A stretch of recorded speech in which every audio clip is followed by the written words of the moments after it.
Welcome to COIQ, where you learn how health innovators maximize their success. I'm your host, Dr. Roxy, founder of Legacy DNA and international best-selling author of How Health Innovators Maximize Market Success. Through candid conversations with health innovators, early adopters, and influencers, you'll learn how to bring your innovation from idea to startup to market domination. And now, let's jump into the latest episode of COIQ. Welcome back to the show, COIQ listeners. On today's episode, I have Lee Greene with me. He is the co-founder of Steward, and he's also the managing director for Health Inc. Welcome to the show, Lee. Thank you very much, Dr. Roxy. Good to have you here today. Thank you. It's very nice to be here. I'm very excited about it. I always like to start off the conversation with you giving our listeners and viewers a little bit of information about your background and, what's your role in the world of digital health innovation. Great. So I started a long time ago. I'm a serial health entrepreneur. So I started back in the late 90s. I created one of the first web-based telepathology systems. And then I continued on that path for many, many years. And then I decided about 5 years ago to go on the outside of startups and to start helping founders and other entrepreneurs to develop their own startups.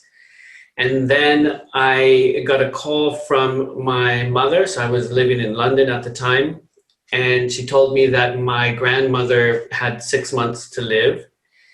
And I didn't, for whatever reason, I didn't think that she had 6 months to live. So I booked a flight and I went to go stay with her. So she was living in Ohio with my aunt.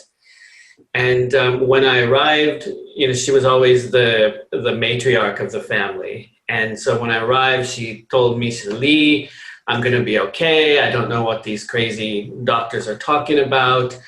And so I said, "Yes, Grandma, I know."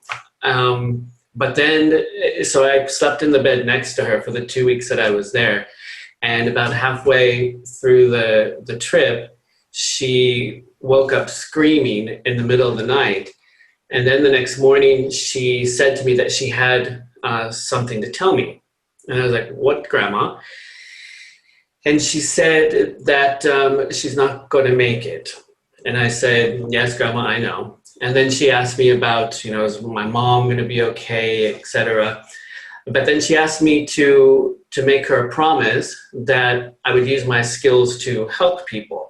Mm-hmm. And of course, she knew all about my long history in health startups and stuff like that.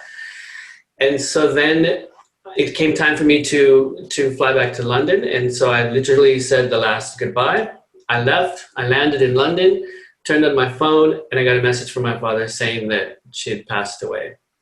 Wow. And so I thought about it. And of course, I had to keep the promise. But, when you promise to use your skills to help people, that is very big. Where do you even begin? What?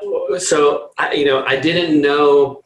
I didn't know what the problem was. I didn't know really where to start. She unfortunately had a form of dementia when she passed away. So I thought, okay, then there's something around dementia, and I didn't know anything about dementia. So I pulled together an expert team, and then Steward, my telehealth company today, was born out of that promise that I made to my grandmother.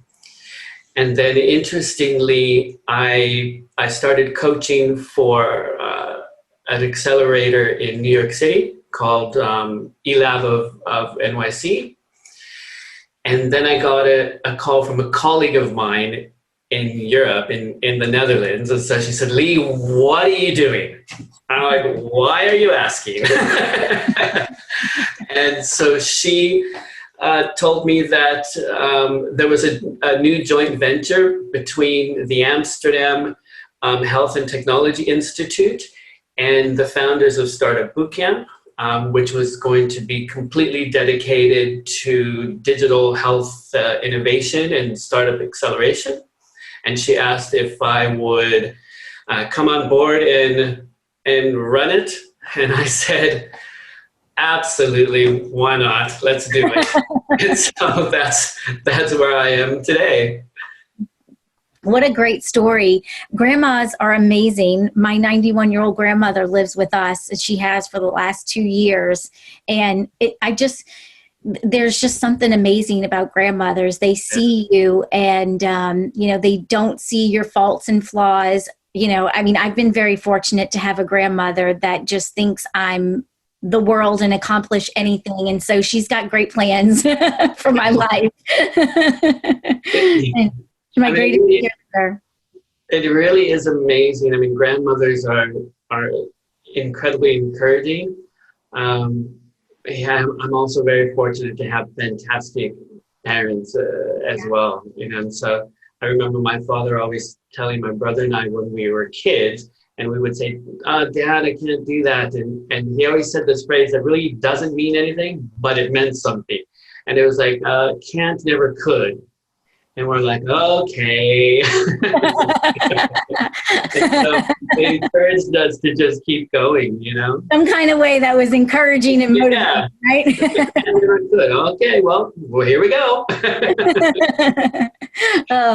So you've been on an exciting venture and ride for quite some time now in the world of digital health innovation, both, being a startup founder and then in coaching and helping other startups. So I want to ask you, in all the time that you've been involved in this phenomenon, why do you think some health innovators succeed and some fail? That's a very good question. And I think those that succeed really understand the problem that they're solving, number one, but also the flow of money. So the health system or the health industry that we're in is very complex, right? I mean, it's one of the few, if not the only industries, that has somebody that uses the product, somebody that recommends the product, somebody else that pays for the product. Mm-hmm. And I think that the startups that do succeed is they follow the flow of money, and they put themselves right in the middle of that flow, so they catch some of it as it's going around. Mm-hmm. In contrast to that, I think the startups that also struggle don't understand who's paying for what and where their company or their solution would actually fit into that flow of where that value is, that they bring value to. Yeah, and I think that that's so fundamental. I can think of several conversations that I've had even just recently with innovators who are so excited and so passionate about what they've built and created, and they're kind of even in the weeds on all the features and functionality. And then after you go through that whole, kind of presentation or conversation, you go, okay, well, that's great, but who's paying for it? Yeah. And they're like, well, I know someone's going to pay for it. Build it and they will come usually doesn't work. Right. Yeah, exactly. And so, I think that's one of those examples of, maybe a great technology solution, but, ends up in what I call the zombie graveyard because mm-hmm. they just don't have a viable business model tied to it, which is a shame because it is something that could be really meaningful and change lives. Yeah.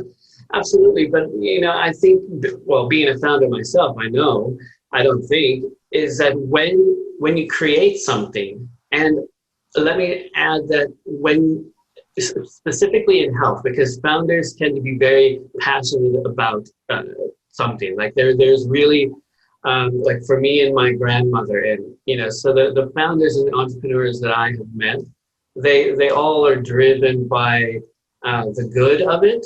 Mm-hmm. And I think that's an extra challenge for them. And, the founders that we have in our accelerator as well, it's like, it's almost a bad thing when you think about making money. They think, but we're going to manufacture someone's liver, but why should we, somebody's going to pay for it because it's needed. So why, so it's really that kind of internal struggle. It's like, but we can't make money off of this, that kind of thing. Right, right. It's a very difficult, and it's I think very difficult also for health entrepreneurs to become, I don't want to say all about the money, but kind of all about the money. Right, right. Either all about the money or not enough about the money. Yeah. Reach into the spectrum instead of kind of, somewhere in between. Yeah, I remember a conversation I had with a lady by the name of Paula Giolani, who is my personal advisor. And she's a very well-known businesswoman. She's on the board of directors of the International Committee of the Red Cross. She's on the board of directors of several publicly traded companies in Switzerland.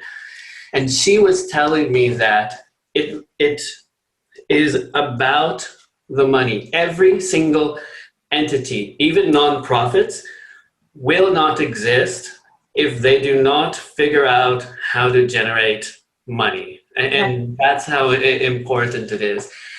And I think that the health startups, to be successful, for all of you that are listening, understand the money, where it's coming from. Start with that. Start with that, yes. Underserved market and who's paying for it before you even start building something. Yeah. No, but that is really true. So going back to my grandmother as well. Now, that was the first time that I had built a company out of something so emotional, right? Yeah. So I also struggled with, where is the money gonna come from? Where is the money gonna go?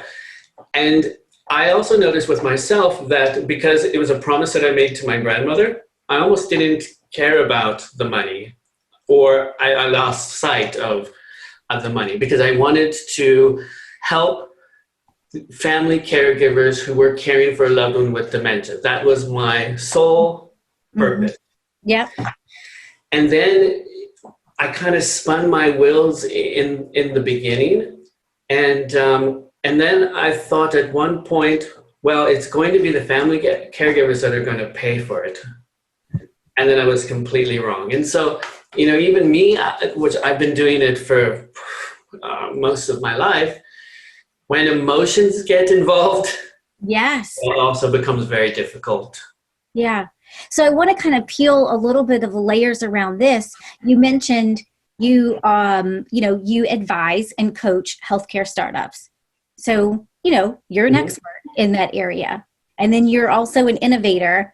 And so, talk about what is the difference between all the advice and strategic guidance that you would give to other folks as maybe clients versus the difference of running your own company as far as like what you see and what you don't see, right? Because you would think, man, if you've been coaching hundreds of health innovators, startups, and helping them scale and grow successfully, like you should be able to like touch it, turn it to gold overnight because you got this. So what is that like?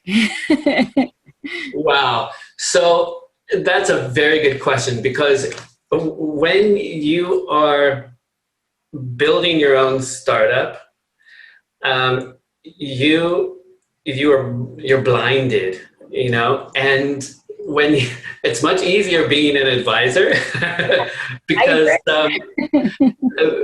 and it was interesting because when I made the decision to go outside of startups and I started coaching for eLab, it's much easier to see as cliche as it might sound, it's much easier to see the forest because you're not emotionally involved. Right. One mistake doesn't affect my life, it affects your life. Yep. When you're in it, you have such incredible pressure, and I love entrepreneurs and I love founders because we have to go forward under extreme uncertainty, not knowing where the heck we're going. We think we want to go there. And so it takes a very special person, I believe, to endure the incredible pressure and the incredible uncertainty of being on the inside. Yeah. Being on the outside. So, in my role as the managing director of Health Inc., that is still a pretty stressful role.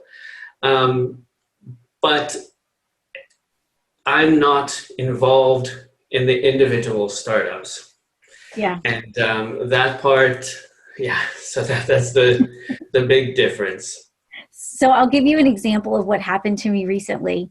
So I have been preaching for several years now on the idea of product co-creation, and that the number one reason why health innovators fail is because there's not a market for whatever they're trying to sell, and the number one reason for success is product market fit. So I feel really strongly that one of the primary strategies to circumvent failure and reach success is product co-creation. So when you're co-creating with your customers, like, you should get to product market fit, like maybe no guarantee, but pretty darn close, because they are the ones that are helping you even at the idea stage all the way through. So I myself am an innovator, and I'm developing digital products, and I'm creating a co-creation workshop for all of the executives and founders and entrepreneurs that we work with. And I'm thinking, what are we going to do? We're going to do this. How are we going to do it? How are we going to create the offer? How are we going to package it? And I'm talking to one of my team members. I swear this happened just this week. And they said, why don't we actually co-create this co-creation workshop? Like, whatever we're teaching in the co-creation workshop, why don't we use that in the development of this? And I'm like, oh my gosh. I'm like, what a concept. Actually practice what we preach. It's so hard to see it. Yeah. No, I mean, that is so true. And I've unfortunately had experiences as well with advisors that they haven't traveled the road, or let me say differently, they haven't walked in the steps of an entrepreneur. So, they can advise, but the advice I found can also be very, very superficial and unrealistic as well. Yeah. That's true, right? So not just being a theorist, but a practitioner. Yeah, exactly. What a big difference, right? In the trenches and know kind of firsthand, different business, maybe different business model, but still nonetheless, knowing a lot of the inherent challenges that, we all face. Yeah. I also, an entrepreneur and specifically a founder of a company, they will get a lot of advice from a lot of people. And I've seen founders also struggle with who do they believe? This person said one thing, another person contradicted what they said, and now I'm completely confused. Who do I believe? And I think learning how to really take in all of the external advice that you are getting and consider it, and then making your own decision is a very, very hard process to learn for founders, especially first time founders. Yeah. So that's kind of gets to one of the other questions that I wanted to talk about was, as a founder and, entrepreneur, how do you know what moves to make, right? So you've got all those different advisors telling you all these different things. There's generally, can be some best practices on like the priority of that decision making, right? What comes first, what should come next, and all of these different paths, right, that you could take, because it's not necessarily where there's going to be this one right road and then all these other wrong roads. There's a bunch of them that could possibly lead to success, but it doesn't mean that one will get you there as fast or one will be as profitable. And so when you're coaching people, how do you help them understand what moves to make? So that's a very interesting question, and I don't know that there's a simple answer to that. I think one of the things that as a founder is that you have to analyze all of the variables. And so, first and foremost, you're building a company, and you have to get to profitability, or you will not have a company. And so when I'm making decisions like that, I always keep in mind, okay, I have one goal. I have to get to profitability. I understand that there are many ways to get to profitability, but then I look at, okay, what does the path look like to profitability? What do I feel comfortable with doing as well? Mm-hmm. Also, in looking at the kind of the subset of the market, that I'm addressing, and then really focus on that. And I think the key takeaway here is focus, because the other thing that will happen is that with all of that advice will also come many ways of doing the same thing, or you will also be presented with many opportunities to make money. And then what happens is that you become very defocused. So you will sit in a meeting with, let's say, a health insurance company, and you want that health insurance company as your client. But when you're sitting in that meeting, they talk about a solution that is, off in left field. And if you had that, of course, they would buy it from you. So then what do? You go back, you tell your team, okay, this is what we're doing. We're going to get this client. If we only have this feature, that feature, and this.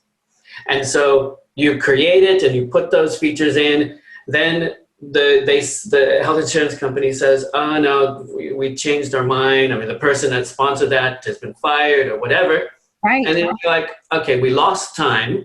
We lost money in putting it together. And now it's not something that anyone else wants.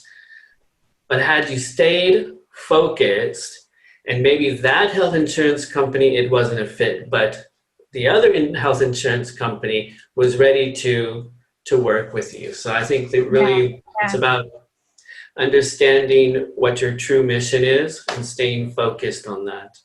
I call it shiny new opportunity syndrome. I love that. I'm going to write that one down. I love it. Like shiny new object, right? Yeah. New opportunity syndrome. Hey, it's Dr. Roxy here with a quick break from the conversation.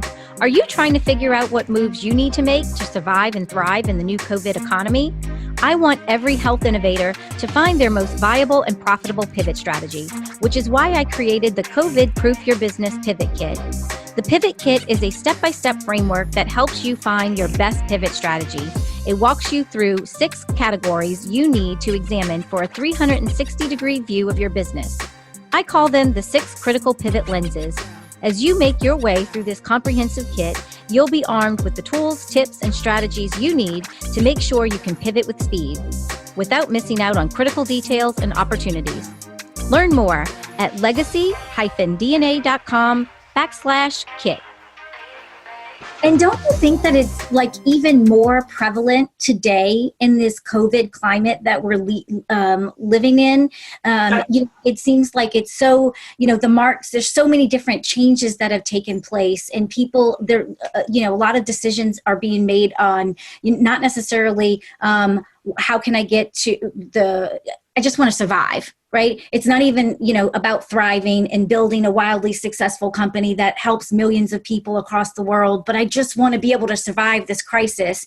And then to the example that you said, maybe kind of veering from their original mission and purpose to be able to kind of make do in the interim. What's your thoughts around that? So that is very important. And so I'm fortunate in that I have been on the judging panel for quite a few COVID-19 startup competitions. Yeah. And so I've seen a lot of pitches and a lot of startups that are addressing the COVID-19 situation. And the problem is that they will change their product because startups that are playing in also the telehealth or virtual care space are getting this a lot. Yeah. Is that their solution really doesn't fit, but they are going to completely change what they're doing to address the COVID-19 situation. And so I've said to them that, you know what, COVID-19 will eventually be under control. It's not completely eliminated. So then what will happen to your business? Mm-hmm. So you have to, and again, this goes back to your mission and your focus, or this shiny new opportunity syndrome. Love it. Yes. And and your business has to scale. So if you're designing something that is for COVID-19, make sure that, and of course, if this is your mission and your focus, make sure that you are designing it so that it addresses future public health crises, not just specifically the COVID-19. But that's a big problem now because there's a lot of money that's getting thrown around with COVID-19 and COVID-19 innovation and things along those lines. And of course, startups, it's their grants also, so it's free money. So you're going to get $100,000, to do this. Hey, why not? Right. But that's very short-sighted because in the long term, you will be out of business. It's like the telehealth gold rush. Right? Every like droves of people coming in to find their telehealth gold. Yeah. Yeah. So, which I like, of course, being in telehealth, but right. You're like, no, I was here before it was cool. Yeah. This is my river. Get away from it. Right. Exactly. Yeah. So when you think about, this current climate, what do you think some of the myths or pitfalls are that, guidance that you would want to share with our listeners and viewers? Things to be watchful for, similar to what we're talking about. Yeah. And so I really want to stress what I was saying is that this period will end. Mm-hmm. So stay focused on what you are doing and don't get distracted with all of the free money that is getting thrown around. Really stay focused. The second thing that I think that we should consider is that health as we know it is changing forever, right? So the way that we deliver healthcare, the way that we create the speed at which we create vaccines, the way that we access health, I mean, you name it, health is completely changing. So keep sight of that, so don't get behind the curve, mm-hmm. but make sure that you do stay focused and you will be okay. Mm-hmm. So as someone who is involved, with this in many different countries, What do you see happening around the world from a global digital health standpoint? And, what are some of the market trends that you think that we should be on the lookout for? So one of the things that I see is collaboration. And so collaboration from governments collaborating to startups collaborating. I really think that the world is becoming a smaller place. Yeah. But if we look at the the vaccines and the tests that the governments and other large companies are creating, it's coming from data that has been shared. And in the past, governments have been very protective over that. So that's a trend that I see is collaboration. And it's quite interesting because I was sitting on a panel about the future of medicine, and somebody asked me what I thought the future of medicine is. And I said, a global health system. And I go, what do you mean a global health system? And I said, well, it's one health system, and it doesn't matter if you're a citizen of the United States or you're a citizen of a European country, you have access to, all the same providers, etc. And then they kind of laughed. And it's like, well, that is never going to happen. And I said, well, we already have the technical ability to do it. The only barrier that we have are, of course, the individual country regulations and stuff like that. Then COVID-19 hit, and then governments started collaborating with each other. Right. I don't think it's so far-fetched. I don't think it's so far-fetched.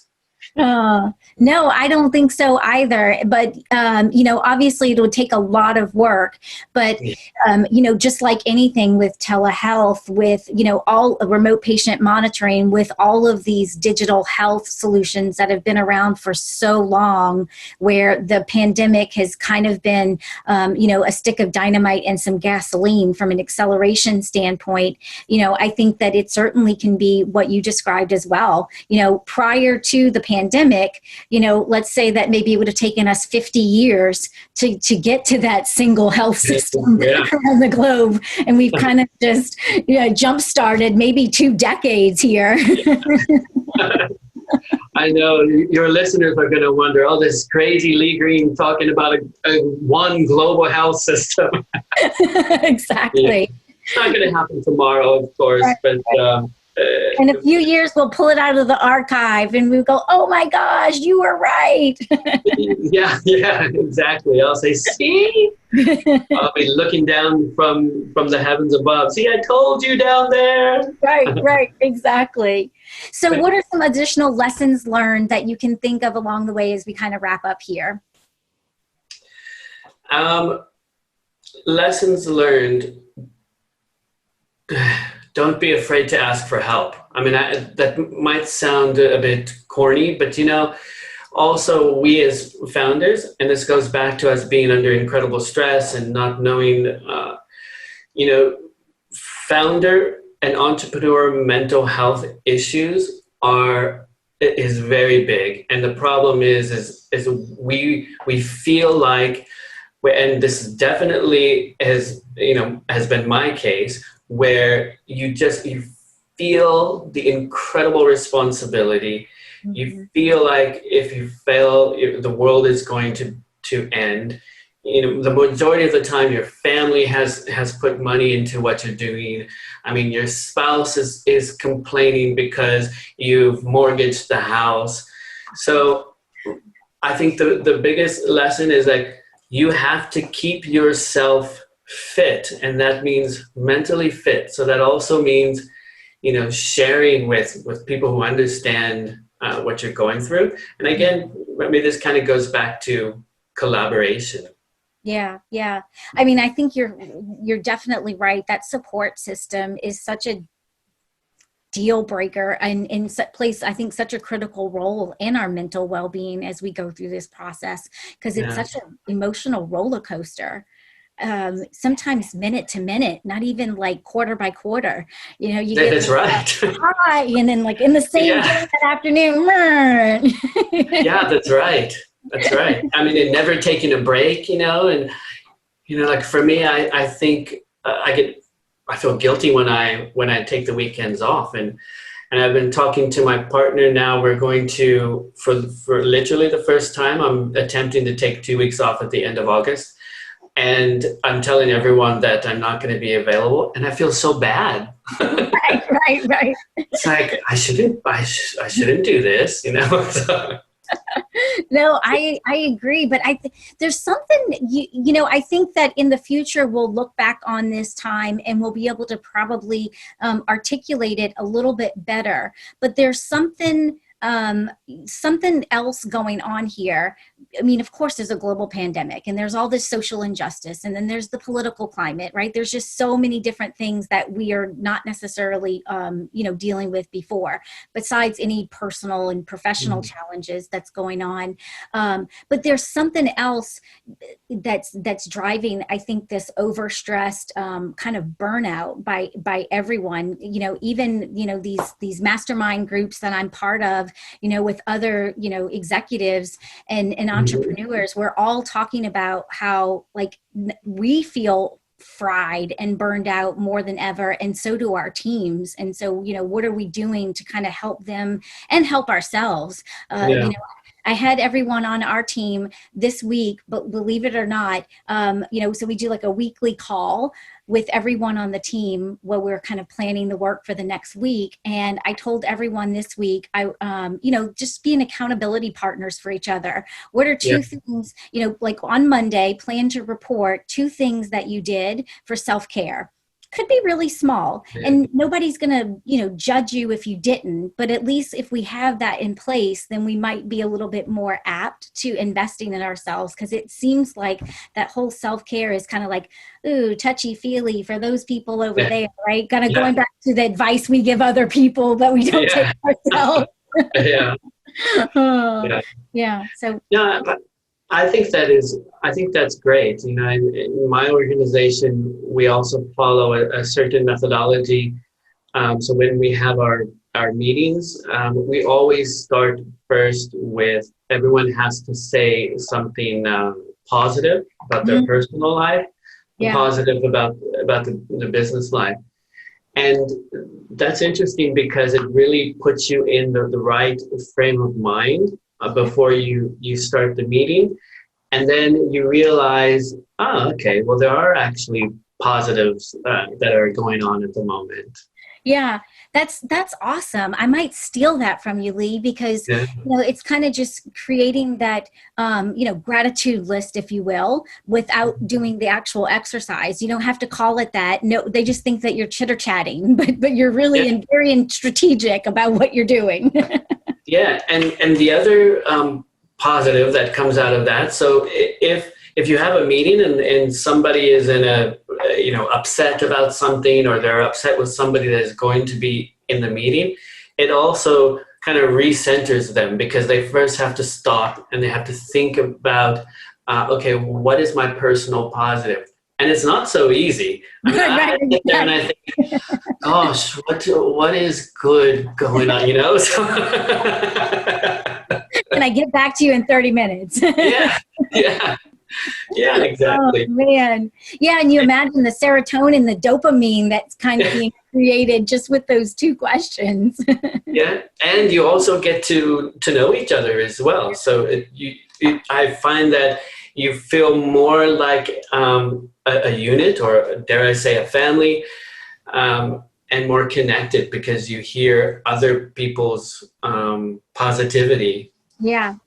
So is that something that you adopted since COVID, before COVID? Is it something that you thought was important with a distributed workforce, or is it just something that's just part of your leadership?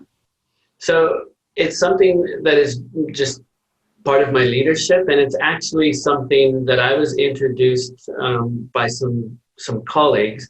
It's called the Entrepreneur Operating System. So it's an actual methodology. I didn't know if I should say the name or not, but and and it's called the L10. So it starts exactly that way. And so we were doing it before COVID. Okay. All right. I'll have to check it out. Yeah. I don't have to bleep that out though. Right. Okay.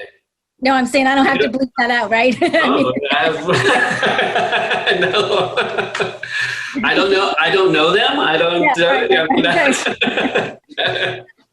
Other than, hey, I'm using your system. Yeah. Oh my goodness. Yeah. What a good, promo for them, right? Yeah. I'll definitely check it out. That's awesome.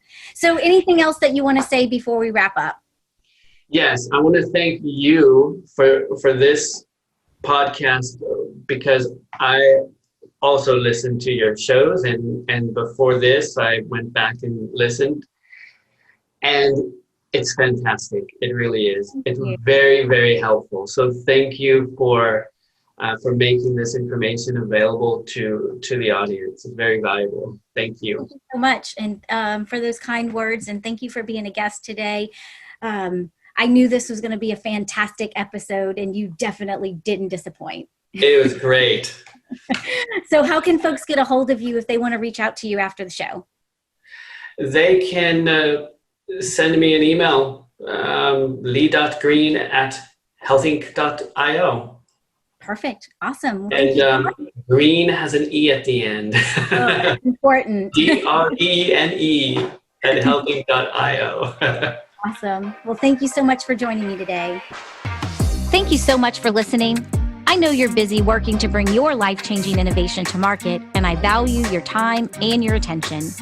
To save time and get the latest episodes on your mobile device automatically, subscribe to the show on your favorite podcast app, like Apple Podcasts, Spotify, and Stitcher.